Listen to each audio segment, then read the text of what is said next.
Whenever you're ready.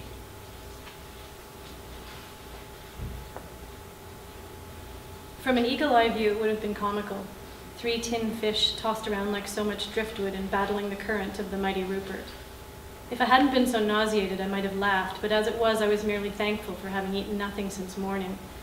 Vomiting over the side would have been a humiliation. Queasiness I could hide. We were two to a boat, and Henry was in mine. That we'd form a search party for the missing group of Cree was, to me, a foregone conclusion from the minute the Mountie came aboard with the news. I'd known Lachlan long enough to know that their absence would be as palpable as a tumor and equally impossible to ignore. He'd spend the night searching if he had to, and expect no less of the rest of us. I knew this as surely as I knew I'd help him. We'd been searching for almost an hour when I heard a snap of a twig that was amplified in that quiet wood. Henry was several arms lengths away in the direction opposite the sound and occupied with something else. I wondered if it was possible that he hadn't heard it, or if my desire to please Lachlan had manufactured it for my eager imagination. I scanned the woods tree by tree, trying to spot the smallest movement or the slightest shift in color. I took care to be soundless and to channel my entire energy through my eyes and ears. In a feat of incredible hubris, I decided I'd made myself undetectable. I was young. None of this worked. How much time had elapsed since I heard the sound I wasn't sure, but in spite of monumental desire and what I thought to be almost inhuman stillness, I heard nothing more. Whoever or whatever had made the sound had vanished or had never existed. My disappointment was eclipsed only by the appetite that had been building steadily since we rowed ashore.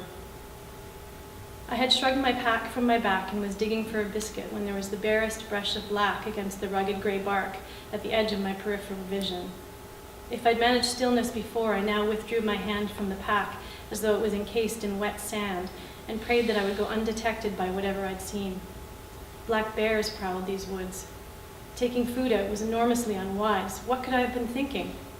My urgency to locate Henry was swift and shaming. Until this point, I thought myself as independent and invincible.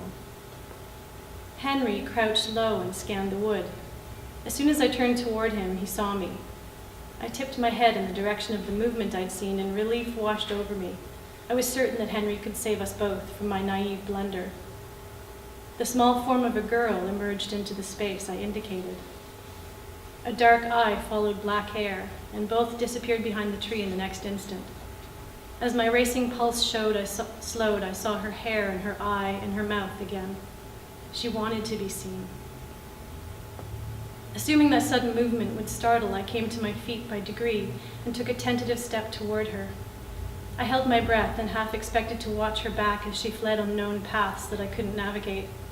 What would Henry do in that case? He must have been watching all of this, but as much as I sensed that I might embarrass myself with my clumsy and inexperienced methods, I couldn't risk breaking eye contact with the girl. Surely I'd lose her if I did. I tried another step. The girl slid behind the tree, but didn't run. Henry's hoarse whisper came like wind rustling through leaves. Wait. He closed the distance between us with practiced stealth, and I took another step toward the girl. The late afternoon sun made columns of shifting light in the cathedral of that poplar wood. The forest floor was a sprung bed of moss and loam that muffled sound, and the tree that the girl had chosen was deeply lined and vast enough to hide her body. As I drew nearer, she rolled slowly from behind it. "Nikawi," she said, "my mother." Then she lifted her hand to her chest. She'd come willingly and now moved through the wood ahead of us. She seemed confident that we'd follow. Until she'd held her hand to her chest, I'd entertained the possibility that this was another group entirely whose attention had been aroused by the medic who'd materialized in their wood. I'd grown accustomed to being a curiosity in Moose Factory. Maybe this was nothing more than a coincidence.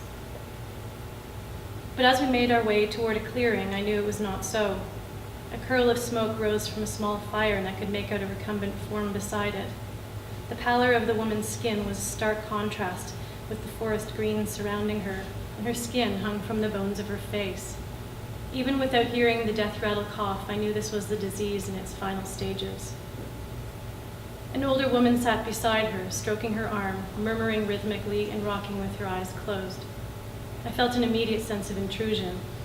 This family had fled knowing what we were and why we came. If the youngest of them was scared, was that a reason to intervene? Making arguments and counter-arguments in my head, I ran through the possibilities. Charlie would insist that we take her back to Moose Factory, in spite of the disease's imminent victory, as he had done with the old woman from Great Whale, and on that point he and Lachlan would be aligned. Both would inhabit the certainty I'd just lost, and I couldn't decide whether their attitude would reassure or rankle.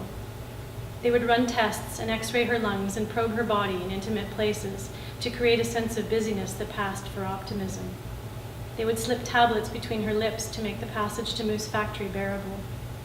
When she died before they reached the hospital, they would feel they had failed to solve the medical puzzle set before them. Her death in the windowless hold of a ship would be graceless. The girl turned to me and her eyes gleamed with hope. Astum, come, Nikawi. That nothing could be done was incontestable, but my presence suggested otherwise and created an expectation I knew I couldn't fill. I was accustomed to being a player in the intimate drama of near death. It had never become trivial, but it was expected, and I'd always been able to locate myself within it, to take up familiar routines, assume my role. But here in this place, I felt dwarfed by the trees and the sky and the water. Whatever I had to offer was manifestly inadequate. I felt a keen disparity between the scope of our powers and the endless parade of the dead rolling on and on throughout millennia, walking these woods and along these shores. Henry had begun to approach the group when I called to him. He stopped and lifted his chin. He was daring me. His dark eyes were fiery and furious, but there was something else there too. I said nothing. I only shook my head, and Henry turned to the girl and said a few words. His tone was clipped and final. I wanted to believe that the speed of his response signaled agreement, but he gave me no more than that. In the rest of the time I knew him, neither of us discussed it again. All expression dropped from the girl's face, as though gravity had redoubled its force. She fell to the forest floor like a rag doll, but when she finally spoke, her voice was fierce. There was a moment of silence. A shaft of sunlight picked up the needle-short ends of Henry's hair. She asks why you will not help her mother, he said, though the fact that he knew the answer implied another question. Only youth can produce the kind of certainty I summoned that afternoon. There can be no other explanation for the duplicity I was rehearsing. Broadfoot said there were at least a dozen, I said, feeling if not truth, then something that superseded it. How many do you count here?